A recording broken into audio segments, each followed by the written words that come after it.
د افغانستان اسلامي امارت ویان باګرام هوایي اډې ته د امریکایي پوځي الوتکې د ننوتلو خبره رد کړه. سلامونه ستړي مشه، وخت مو په خیر، پام وکړئ د یاران ټي وي یوټیوب چینل څخه د نن ورځې تازه او مهم خبر ته.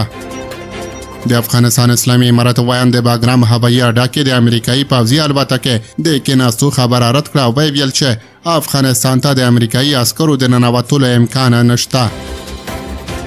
د افغانستان اسلامي امارت ویان ذبیح الله مجاهد ملي رادیو تلویزیون ته وویل چې اسلامي امارت هیڅ هیواد ته د داسې کار اجازه نه ورکوي او د په وینا په دې تړاو خپاره شوې پروپاګاندا د عامه ذهنیت د خرابولو په موخه دی. په د وروستیو کې د پاکستان یو شمېر پوځي ایکس اکاونټونو داسې خبرونه خپاره کړي دي چې ادعا کوي اسلامي امارت د باګرام هوایي اډه امریکایي ځواکونو ته سپارلې ده. د افغانستان اسلامي امارت په وار روښانه کړې ده چې دوی به د باګرام هوایي اډه ونه سپاري او نه به هم کوم افغان پوځي شتمني امریکا ته ورکړي.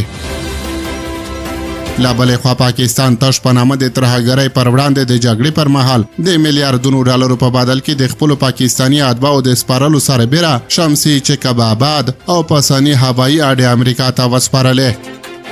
سمود وړاندې تیر کال د پاکستان د اپوزیسیون مشر عمر ایوب خان څرګنده کړه چې پاکستاني پوځ یو ځل بیا د پاکستان په بلوچستان ایالت کې 2 هوایي اډې امریکا ته سپارلې دي. د یادولو ده چې لا د وړاندې د امریکا نوي ولسمشر ټرمپ په خپلو ویناوو کې ویلي و چې پخواني ولسمشر جو بایډن باید د باګرام هوایي اډه پرېښې نه وای او په خپل کنټرول کې ساتلې وای. نوموړي ټینګار وکړ چې دغه اډه چین ته تر ټولو نږدې ده چې د څارنې په موخه امریکا ورباندې ډېر مصارف وکړل او باید د چین څارنې لپاره دغه اډه له ځان سره ساتل شوې وای.